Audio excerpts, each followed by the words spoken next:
j'aimerais que vous racontiez la genèse, pourquoi vous avez décidé d'écrire ce bouquin.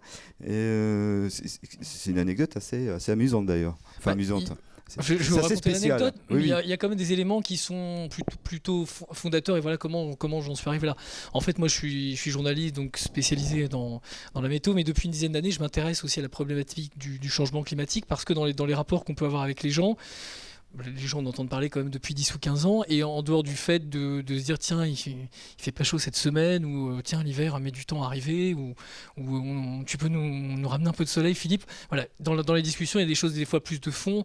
Les gens se disent finalement, le changement climatique, est-ce que c'est grave ou pas? Et qu'est-ce qu'on fait? Qu'est-ce qui se passe? Il y a beaucoup d'interrogations du public, et moi j'ai voulu en savoir plus, parce que je pensais ne pas avoir non plus toutes les réponses, et le sujet est extrêmement complexe. Et donc, il y a une dizaine d'années, j'ai commencé à BFM TV à couvrir les COP, donc les conférences sur le changement climatique, comme celle qui s'est déroulée à Paris en décembre dernier. Ça se passait à l'époque à Bali, donc c'était une belle destination. Et j'en parle au directeur de BFM TV. Bon, la chaîne était naissante. Donc il n'y avait pas énormément de moyens, et je sentais que ça pourrait pas se faire, parce qu'on ne dépêche pas un journaliste pendant 2 semaines à l'autre bout de la planète pour une conférence. C'est pas une actu chaude. Donc ce que j'ai fait, c'est que j'ai pris des congés.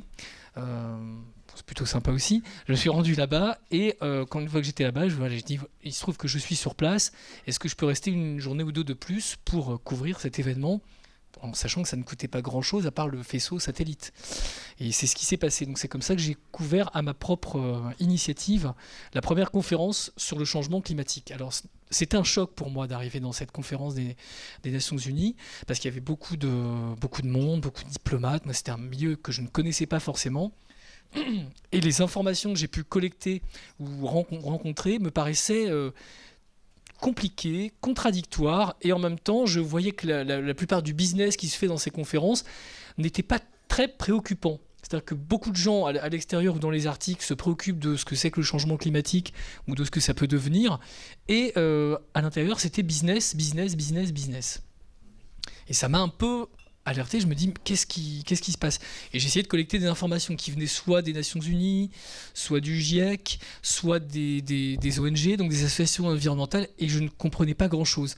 Donc c'est pour ça que j'ai décidé de faire, en plus de mon métier de journaliste, un master en développement durable pendant 1 an et demi, et ça m'a permis de couvrir d'autres conférences, donc j'en ai couvert 2-3 comme ça par la suite. Et concernant le livre, j'en viens à la réponse. Il se trouve que quand on a su, c'était 2-3 ans avant qu'elle n'ait lieu, que la conférence des Nations Unies de 2015, il y en a une chaque année, depuis 20 ans, se déroulerait à Paris, là, effectivement, je me suis dit, il va y avoir un battage énorme, parce que c'est dans notre pays, c'est en France, et il y aura énormément de choses à dire ou à faire. Et effectivement, ça a été le cas, puisque en juin, non pas l'année dernière, mais l'année d'avant, les présentateurs météo, et ça c'était la première fois que ça a eu lieu, ont été invités par Laurent Fabius au Quai d'Orsay.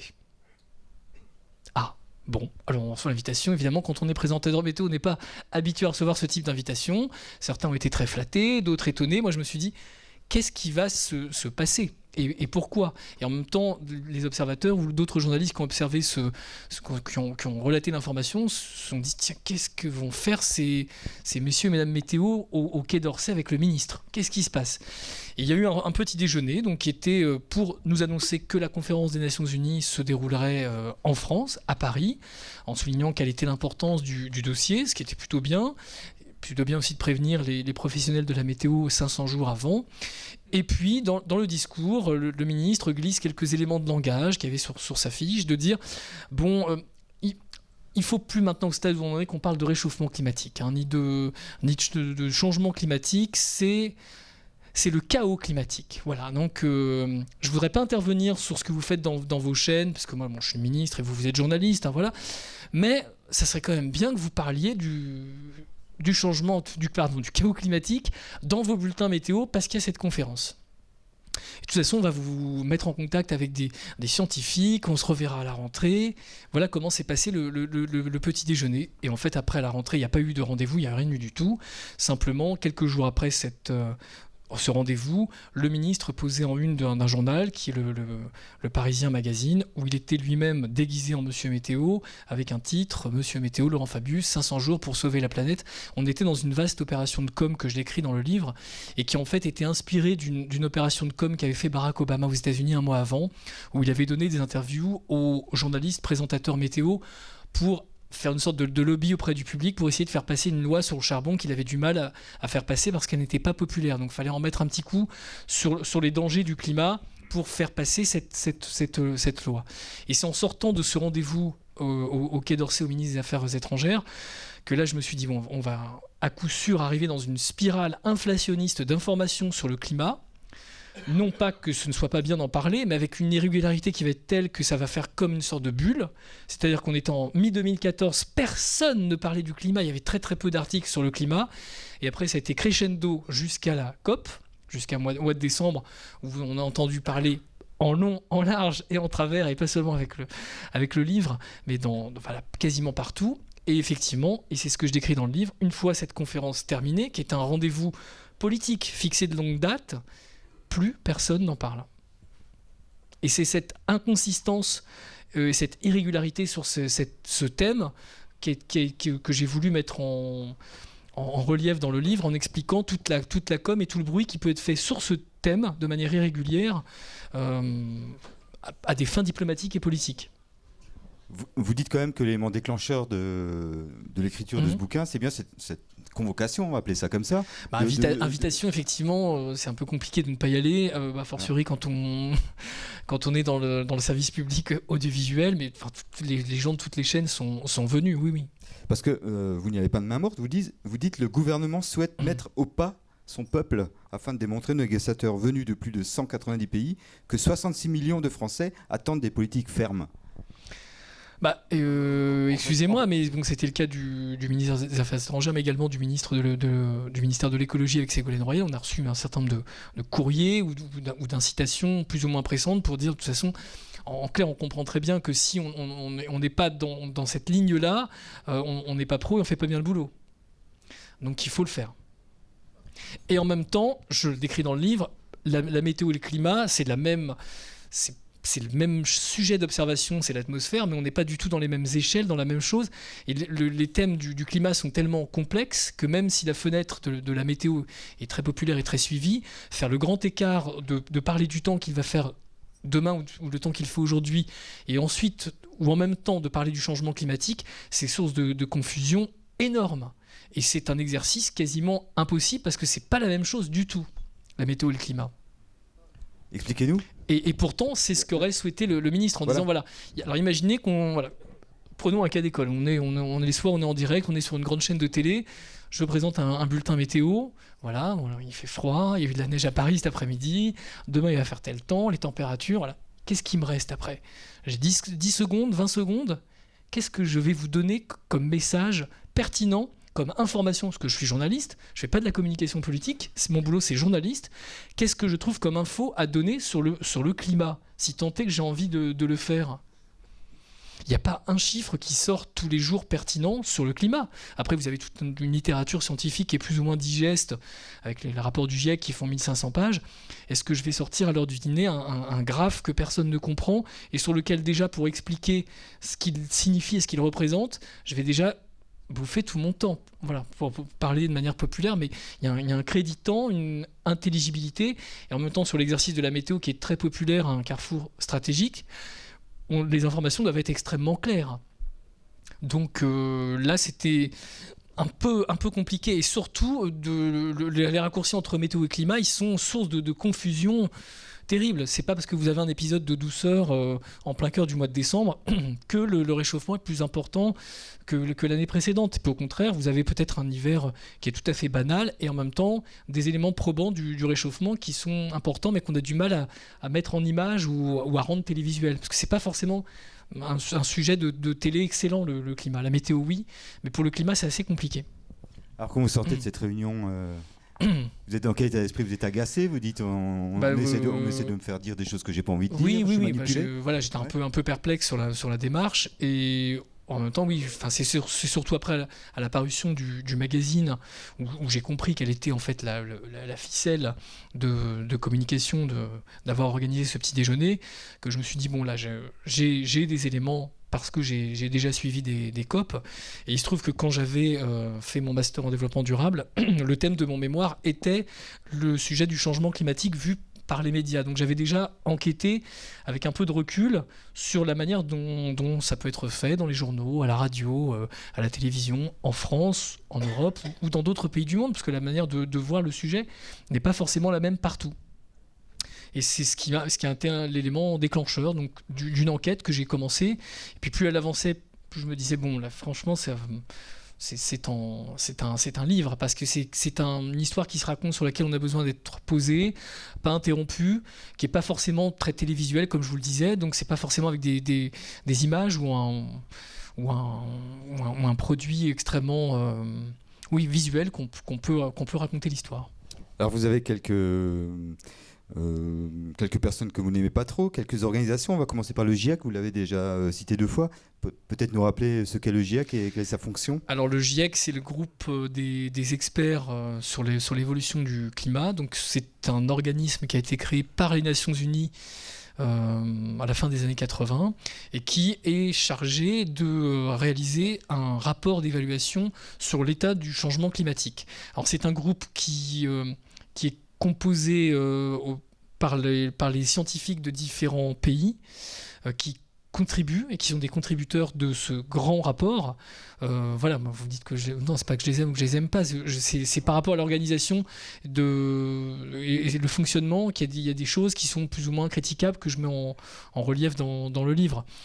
Après, les personnes individuellement qui le composent, on parle bien de l'organisation. Mais voilà, donc si vous voulez, aujourd'hui, c'est la seule voie officielle sur le changement climatique. Alors c'est très bien qu'il y ait une voie officielle sur le changement climatique qui fasse autorité ou qui fasse consensus à l'échelle mondiale, parce que ça permet quand il y a des négociations entre pays, de dire, il n'y a pas un pays qui va dire non, le réchauffement, je pense qu'il est 2 degrés, l'autre va dire mais non, moi mes scientifiques ils me disent que c'est 3. Donc c'est une base, ça c'est très très bien. Maintenant le problème qu'il y a avec le GIEC, c'est que d'autres scientifiques qui peuvent aussi avoir du talent, des moyens, dans des laboratoires qui sont ou des climatologues ou d'autres scientifiques, s'ils ne sont pas dans le GIEC, n'ont pas voix au chapitre. Aujourd'hui, c'est la vérité. Et ça veut dire que ces gens-là, s'ils ont un rapport ou quelque chose de nouveau ou de différent à dire, ils n'ont pas voix au chapitre. Et dès qu'ils le font, qu'ils essaient même de le faire, ou ils seront saqués, ça veut dire qu'ils auront du mal à avoir leur crédit, à être entendus. Et pire que ça, ils vont être, pour certains, taxés de climato-sceptiques, quels que soient les propos qu'ils tiennent. Hein. Et même s'ils ne sont pas climato-sceptiques. Je rappelle que ce terme-là signifie que vous êtes sceptique et que vous ne croyez pas au changement climatique. Ce qui n'est pas le cas de certains scientifiques qui ont eu d'autres rapports avec une autre vision des choses, mais qui est différente de celle du GIEC, et ces gens-là se sont fait taxer de climato-sceptiques. C'est ce qui m'est arrivé aussi, parce que moi dans le livre, à aucun moment je dis ça n'est pas grave, et le climat, voilà. Non, vous dites que le réchauffement c'est pas important. C'est quelque chose d'avéré. Mais c'est avéré, c'est très important, il faut s'en occuper. Maintenant, moi je suis très critique par rapport à l'organisation de ces conférences. Et le simple fait de ne pas avoir été dans la ligne générale en disant c'est grave, en noircissant un peu le trait comme on aurait voulu que je le fasse, j'ai été taxé de climato-sceptique, alors que c'est pas la définition du terme. Mais peut-être qu'elle a changé, ça m'a échappé. Alors, vous dites que l'urgence climatique est malheureusement basée sur le tempo de la vie politique et que c'est un des gros problèmes. C'est ça, c'est-à-dire que la plupart du temps, quand vous entendez des décideurs, des politiques ou des gens qui sont des ambassadeurs reconnus du climat, ils vont vous dire il y a urgence. Mais le moment dans lequel ils s'expriment à la télévision, dans des endroits publics pour dire cela, très souvent c'est calé parce qu'il y a une réunion qui va suivre ou parce qu'il y a un élément politique qui va suivre. C'est pas basé sur le mouvement du climat lui-même. Qui est continu. C'est-à-dire que le réchauffement climatique, il est plus important maintenant que l'année dernière, et plus ça va, moins on va dans le bon sens, parce que les politiques qui sont faites pour répondre à ce problème n'ont pas lieu, parce qu'elles sont complètement à l'inverse du monde tel qu'il tourne aujourd'hui. Donc c'est un truc un peu schizophrène, ça pose un peu un problème important. On se dit mais alors, qu'est-ce qu'on peut faire, qu'est-ce qu'on va faire ? Bon, je pense c'est pour ça qu'à l'échelle des États, c'est très compliqué, parce qu'il y a toujours des calendriers où effectivement la faveur des électeurs prime sur l'intérêt à long terme, et que le temps du politique n'est pas le temps du scientifique tel qu'il décrit le climat. Il y a déjà eu donc 21 COP, puisqu'on a... Ah oui, oui. Voilà, la 22e, ça sera pareil, novembre-décembre, voilà. Alors, au Maroc. est-ce qu'en 21 ans, est-ce qu'on a avancé finalement? On a quand même avancé. Il y a eu le protocole de Kyoto, il y a des choses qui sont connues à nos oreilles, même si on ne sait pas si c'est efficace. Enfin, soyons juste cash, quoi. Qu'est-ce qui se passe depuis 20 ans? Tous les 20 ans, tous les ans, pardon, à la fin de l'année, vous avez une conférence des parties. Ça veut dire que tous les pays du monde, via leurs représentants, se réunissent autour d'une table. Donc, ça a été le cas à Paris en décembre. Ça sera le cas au Maroc au mois de novembre l'année prochaine. Et c'est ce qui se passe chaque année avec un processus de discussion. Et en dehors de cette réunion annuelle qui est la plus importante, un peu comme une assemblée de copropriétaires, hein, c'est un peu la métaphore que je prends dans le livre, il y a tout un tas de diplomates qui, tous les mois, tous les 15 jours, se réunissent pour faire avancer le dossier qui patine. Hein, voilà, s'il n'y a pas d'autres mots. Qu'est-ce qui se passe? Il y a eu effectivement la seule grande avancée qui est le protocole de Kyoto. C'était en 1997. Ce protocole, il est rentré en vigueur beaucoup plus tard, 5 ans plus tard. Il a été ratifié pas par tous les pays, notamment les États-Unis qui ne l'ont pas ratifié. Il a ensuite été... certains pays qui l'avaient ratifié se sont désengagés. C'était le cas du Canada dans les années 2010-2011. Donc il n'a pas été jusqu'au bout, et la réalité, elle est tout autre. C'est-à-dire que vous avez un protocole qui dit que les pays industrialisés vont émettre moins d'émissions de gaz à effet de serre, moins de CO2. Et puis qu'est-ce qui se passe? Vous faites les comptes, et on n'a jamais émis à l'échelle de la planète autant de CO2 que depuis le protocole de Kyoto. Donc c'est bide total. Certains pays l'ont respecté, ont réussi à faire baisser leurs émissions, c'est le cas de la France ou d'autres pays d'Europe, mais à l'échelle mondiale, tout ça est complètement dilué, et donc voilà, c'est pas un succès, hein, c'est un échec.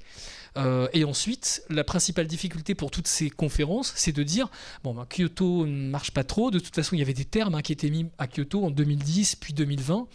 L'idée, elle était de dire qu'est-ce qu'on fait après? Parce que là, non seulement le truc ne marche pas, mais si on ne trouve pas un truc rapidement, il n'y a plus d'architecture diplomatique pour traiter du dossier du climat. Et donc, ça veut dire qu'on peut prendre le fait que 7 milliards de gens savent qu'il y a un problème avec le réchauffement climatique, parce qu'on émet trop de gaz à effet de serre ou qu'il faut faire quelque chose, et que 7 milliards de personnes sont témoins du fait que les pays et leurs politiques ne font rien, parce que les mesures qu'ils auraient à prendre sont trop impopulaires pour le faire. Donc c'est vraiment un vaste problème. Et donc, comme on arrivait dans le mur de cette échéance, c'est pour ça que la conférence de Paris a eu une importance aussi importante. Ça a déjà été le cas pour Copenhague en 2009. On a dit voilà, dernière chance pour sauver la planète, et puis finalement rien du tout. Donc là, il y avait vraiment un enjeu diplomatique pour le faire en 2015 à Paris. Alors c'est très très bien. On a entendu à la fin de cette conférence qu'il y a eu l'accord de Paris, que tous les pays ont dit je suis d'accord, et on a vu des visages souriants après des visages crispés des organisateurs. Bon voilà. Qu'est-ce qui va se passer après? Parce qu'on parfois on peut avoir un protocole, ce qui est le cas de Kyoto. Est-ce qu'en 2030 on va se réveiller en disant finalement Paris ça n'a pas marché non plus, on n'a jamais émis autant de CO2 que depuis 15 ans, que depuis 2015, avec les problèmes qui continuent du réchauffement climatique. Et donc tout l'intérêt, c'est de savoir ce qui se passe maintenant et ce qui va se passer dans les prochains mois, quels pays vont tenir leurs promesses, qu'est-ce qui va se passer concrètement dans l'économie, dans la vie de la société. Et quand je vois que par exemple les États-Unis, malgré les promesses, c'est aussi un bon lapsus, de Barack Obama, c'est plutôt paresseux du côté de la Cour suprême ou du Parlement, et que ce qu'il a promis n'est pas validé dans son propre pays et n'aura vraisemblablement pas lieu. Donc sur un des pays les plus pollueurs au monde, ça pose problème. C'est-à-dire qu'entre les promesses qui sont faites lors de ce type de réunion et d'accord, et ce qui se passe après dans les faits, il y a un fossé énorme. En plus, vous l'annoncez, vous sortez ce bouquin en 2015, à la fin du livre, vous dites de toute façon, ça va finir comme d'habitude, il va y avoir beaucoup de crispation, les gens vont pleurer à la fin, et puis c'est ce qu'on a vu. On a vu Fabius qui pleurait, et on ne comprend pas pourquoi il pleure. Ça, c'est le folklore de ces conférences sur le changement climatique. J'en ai suivi quand même quelques-unes, et effectivement, je me suis dit dans le déroulé de ces événements qui sont c'est très théâtral. Je me suis dit, celui-là n'a aucune raison d'échapper au au protocole. C'est une grande pièce de théâtre qui dure 15 jours. Et c'était le cas. Vous avez l'arrivée des chefs d'État. Alors c'était la nouveauté parce qu'habituellement ils venaient à la fin. Donc voilà, on a l'impression que le monde se réunit. Donc on avait le président de la République qui recevait ses hôtes. Bon, c'est un moment rare parce qu'il y avait quand même jamais eu une conférence internationale d'une telle importance depuis la Seconde Guerre mondiale. Donc ok, on se dit très bien, on va gérer un grand problème, surtout qu'on sortait d'un autre problème d'actualité très violente en novembre en France.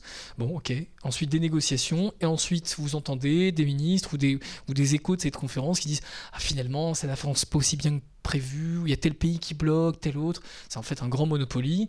Un petit peu avant la fin, il y a un peu de crispation, on entend ça risque de foirer, de capoter, il y a des larmes, il y a des cris, et c'est très rare de la part de voir des ministres ou des officiels ou des politiques basculer dans un registre émotionnel. Eh ben si, c'est ce qui se passe dans toutes les COP, celle-là n'y a pas échappé.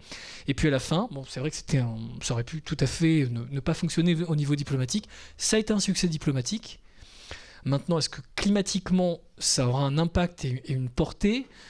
Je suis vraiment très réservé par rapport à ça. Après, l'avenir nous le dira. Mais en fait, quand on sort de ce type de réunion, ok, on s'est réunis, ok, on s'est entendu. Quand je dis on, je parle de tous les pays du monde. Concrètement, qu'est-ce qui se passe ? Qu'est-ce qui change ? Est-ce que le lendemain, vous avez senti qu'on avait commencé à vivre un peu dans une nouvelle ère, de manière un peu différente ? Je pense qu'à l'échelle de la planète, tout le monde répond non. C'est juste le lendemain du jour d'avant. Et il y a eu ce moment de conférence, mais qui est très isolé. Alors, on est tous d'accord pour dire qu'il y a un réchauffement. Enfin, on est tous d'accord pour dire qu'il y a un réchauffement climatique, et paradoxalement à ça, vous dites que c'est une bonne chose. Enfin, c'est pas toujours une bonne chose, mais il y a des bonnes, il y a des choses positives qui ressortent du climat. Moi, voilà. Le fait qu'il fasse meilleur en été, qu'on ait des, je sais pas, des. Il y a des retombées. Des choses comme ça. La plupart d'entre vous ici êtes dans le milieu d'entreprise ou êtes chef d'entreprise. Enfin, vous savez ce que c'est qu'un bilan. Je vais rien vous apprendre. Enfin, la moindre des honnêtetés.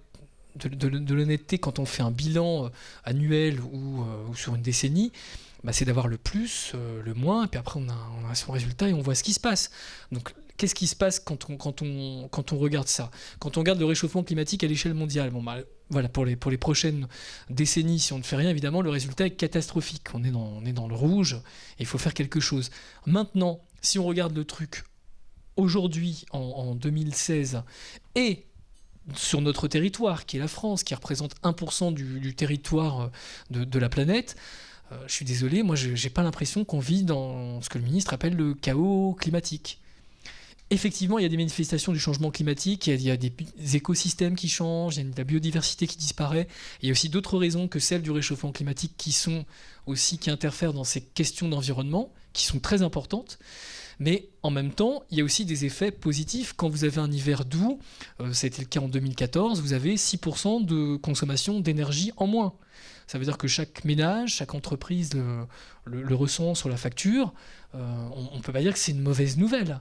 Pour le tourisme aussi, on a d'excellentes retombées touristiques en France, en dehors de la question des attentats qui est récente, mais quand on a de jolies saisons au printemps ou en automne, où on prolonge un peu l'été, où on a un climat beaucoup plus doux, que ce soit pour les touristes nationaux ou internationaux, c'est pas mal quand même.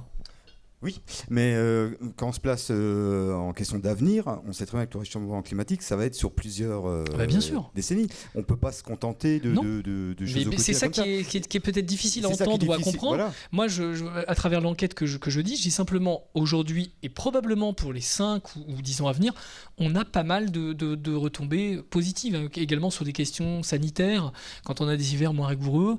Voilà, bon. Qui sont à prendre en compte. Est-ce qu'on peut en parler, ou est-ce que le fait de le dire, parce que c'est tabou, et en fait la plupart des infos je les reprends de rapports officiels, ou qui émanent de sources gouvernementales ou de rapports d'entreprises. Enfin je veux dire, je ne sors pas de mon chapeau non plus, mais est-ce qu'on a le droit d'en parler librement, en train de dire voilà, le changement climatique en France c'est ça aussi, ou est-ce que le fait de dire on a quelques effets positifs c'est tabou et c'est climatiquement ou écologiquement incorrect?